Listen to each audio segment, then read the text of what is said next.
Whoa! Hello, everybody. This is Hoodie D here with GCA. I am here with my co-founders, Lady Medea? Alec Baldwin's finger. and we're going to review Furiosa, a Mad Max saga.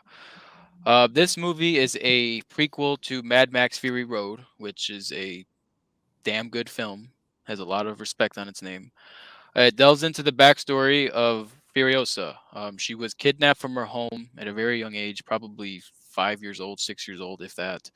And she was taken by Chris Hemsworth's character, who is Doctor Dementis, and she runs with him for about a year or two, and then eventually she gets traded to the Immortan Joe, who we all know from Fury Road, and that's how she kind of gets established with the Citadel. And throughout this movie, we see her become who we know in Fury Road.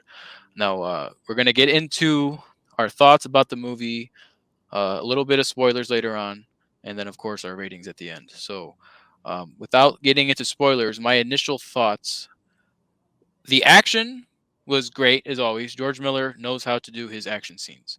Um, Fantastic visuals. I thought there was a little too much CGI in some parts, especially comparing to Fury Road. Um, Maybe that's just something I noticed. How did you guys feel about the action and CGI? Well, we already know that the budget was a lot more than the Fury Road movie, and it blows my mind that that is even a thing because they built every single one of those cars for Fury Road. Whereas in Furiosa, all we had was a couple of cool cars, some really cool monster trucks, but mostly motorcycles. And it just the Mhm. motorcycles, they don't really seem as cool and fun to watch on the big screen. Yeah, it's something to compare between Fury Road and Furiosa. I remember I was like very impressed by the, by the trucks, by the cars. I mean, they were crazy. Like the people who built them, they just used whatever they could use to, they throw it all together, and it was just mixed and mashed, and it made for cool vehicles. This time, even the war truck, the rig, the war rig, it just looked like a normal, pretty beefed up rig, but not, nothing spectacular. It was large, it was shiny, it was a good vehicle, but not as crazy as the one in a Fury Road looking. Yeah, Fury Road had all the metal and the spikes Mhm. and like the Yeah. skulls and it looked badass. Yeah. This one looked like a semi truck, and Mhm. it had some bells and whistles on it. The back, the spinning thing that had Yes. the that was pretty cool. But like it also is kind of, it's only useful if they're that close to the truck. So Mhm. it's kind of Yeah, stupid at the same time. for whatever reason, they didn't try to use it very often. In fact, they No, went out of their way not to use it during certain scenes. They were like, "No, don't use it yet."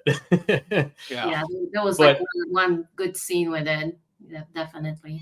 yeah, I thought that the War Wagon was fine. I thought it was a nice looking truck because it's still, it's a evolution before the War Wagon from Fury Road. So Mhm. and this is, I think, 15 years before Fury Road, or 20, something like that. So it does make sense that's like the first rendition of the rig. So Mhm. I can give him credit for that. But as far as the movie, Chris Hemsworth was my favorite part, believe it or not. I thought he was funny. I thought he was, his lines were delivered great.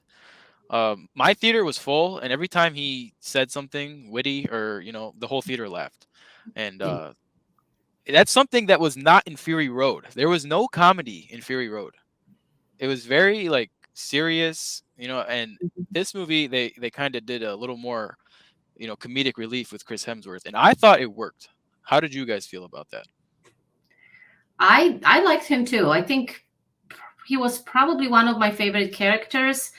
He did really good job, taking on that role, and he does have a little humor part to him, a little comedic part to him from just kind of judging by, like, let's say, uh one of the Thors, the Ragnarok, like Yeah. it Oh, yeah. was a little bit more, there were some, definitely some comedy in that, and it actually he sounded a little, familiar in that matter to me, like some of his lines. But yeah, he did really good. He did really good. He kind of kept the movie going, like, in my mind, I it's. agree. I agree 100%. I was looking forward to seeing him on the screen Mhm. more than Furiosa.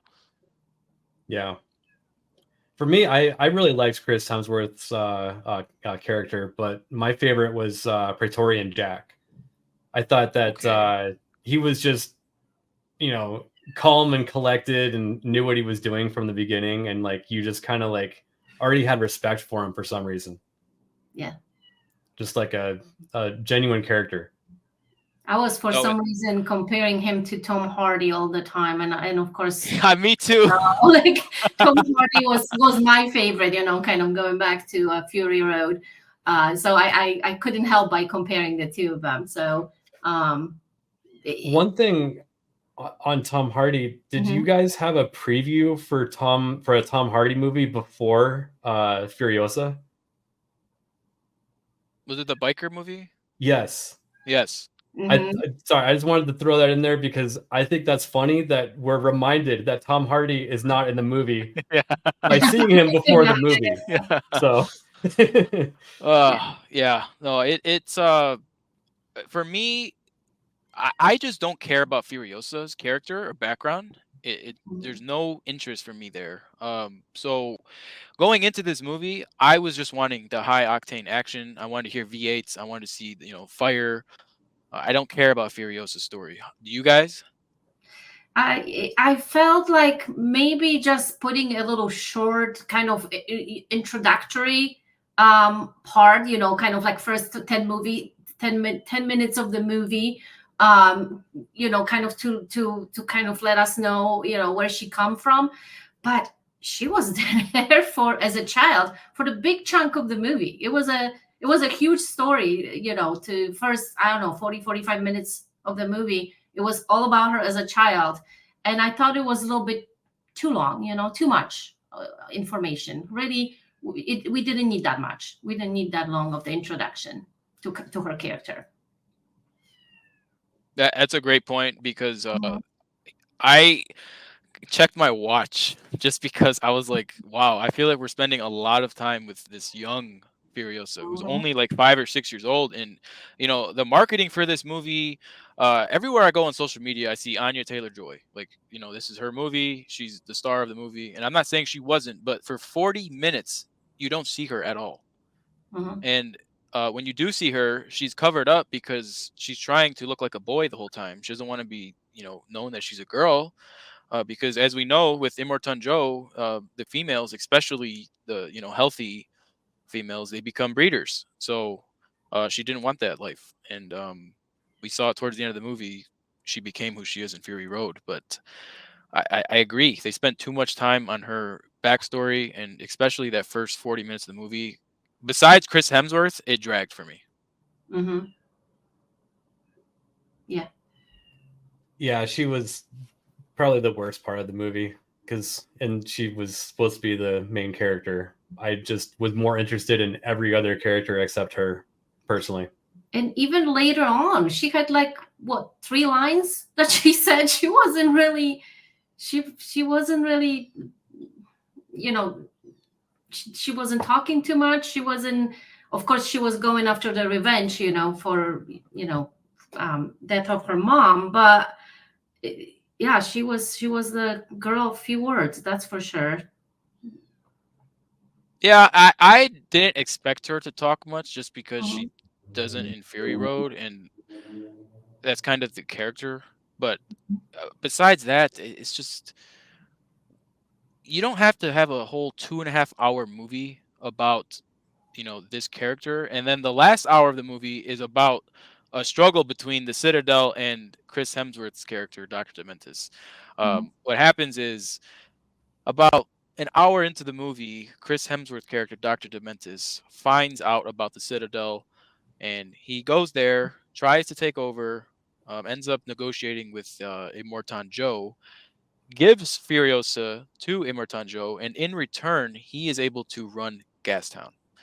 Now, something cool, I thought, they did a lot of world building here. Fury Road mentioned Gastown and Bullet Farm. We didn't actually get to see it or go there.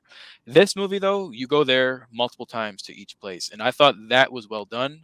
The world building was cool, and being inside of Gastown, seeing what that's like, and even the bullet farm. That scene where there's just thousands of bullets falling into the Yeah. buckets. I thought that was awesome. Yeah, it was like So a giant granary, but instead of grain inside, there was bullets. yeah, and that That was one cool. scene, Immortan Joe's like, "Bring me every caliber size round." It's just that was funny. So I give them credit for that part of the movie. The world building and the different locations were cool. They felt like they weren't too far apart. Mhm. The action all felt very condensed. They could see things with telescopes. I really did like that part of the movie. Mhm. That was sort of a throwback from, or I guess throw forward from Fury Road, because they had a bunch of telescopes that they would just kind of. That's all we could see was a little Yeah. tiny gas town off Yeah. off in the distance. So Yeah, yeah, it was it was definitely nice to cool to finally see see it. it.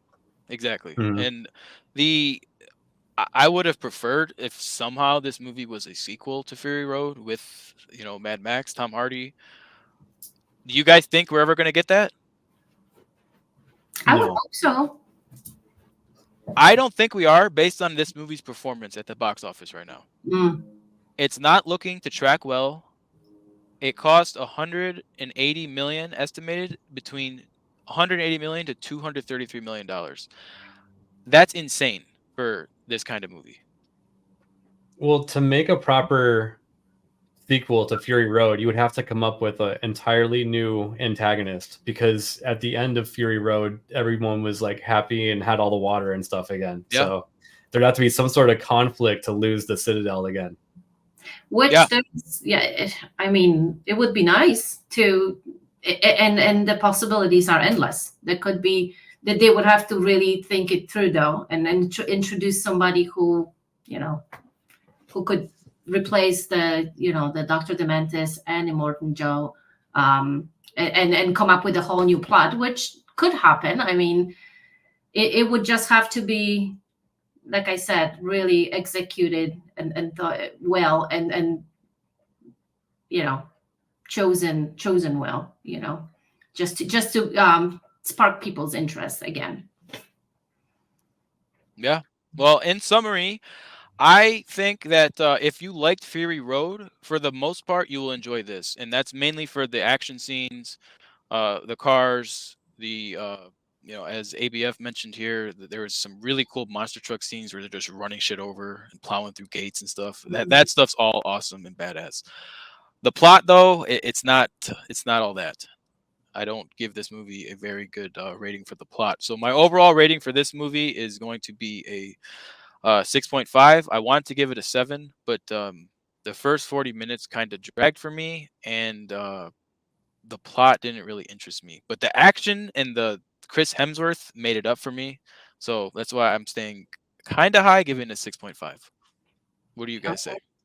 So my rating will be probably 6, so a little lower than yours, and here's why. I watched Fury Road maybe 2 days before I watched Furiosa. Like I will admit, I watched the first 3 Mad Max movies back in the day. I really enjoyed it. Again, that was something that I did with my dad, so I always cherished those action movies. He was a big fan of them, so that's who introduced me to those movies. So for some reason I had no interest to watch Fury Road, or maybe I just missed it. I don't know. I never seen it before 2 days back. But I really enjoyed it. I really liked it. So having it freshly in my mind, on my mind, I went to the movie theater kind of expecting, all right, well, they should top it off. If this one was so good, I feel like something that was made 10 years later with the new technology, with some, advanced technology that we have in, that we have, that that we have now, it should be, it should be a little better than Fury Road, and unfortunately it wasn't. It was lacking to me. It was lacking in action. The special effects were not as great. The visual effects were not as great.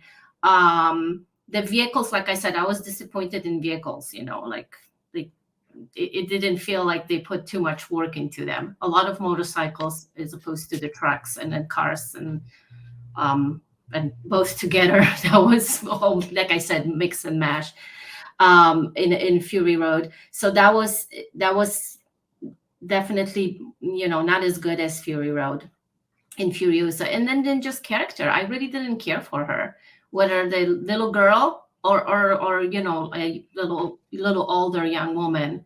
It didn't. I don't know. I mean, um, Anya Taylor-Joy is a great actress. She did as good of the job as she could there, but like I just didn't. It was almost a little too boring for me. Like I was kind of looking forward for her to just for it to move on. Like okay, let's show more Chris Hemsworth, for example. So I don't know, but I give it a 6.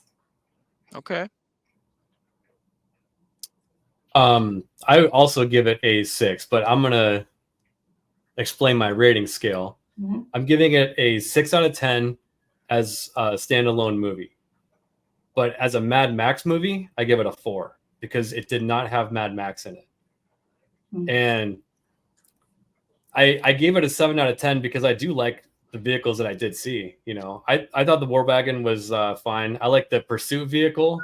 It looked like a Challenger with like a top mount radiator. It was kind of crazy. Mm-hmm. The 6-wheel drive Mack truck that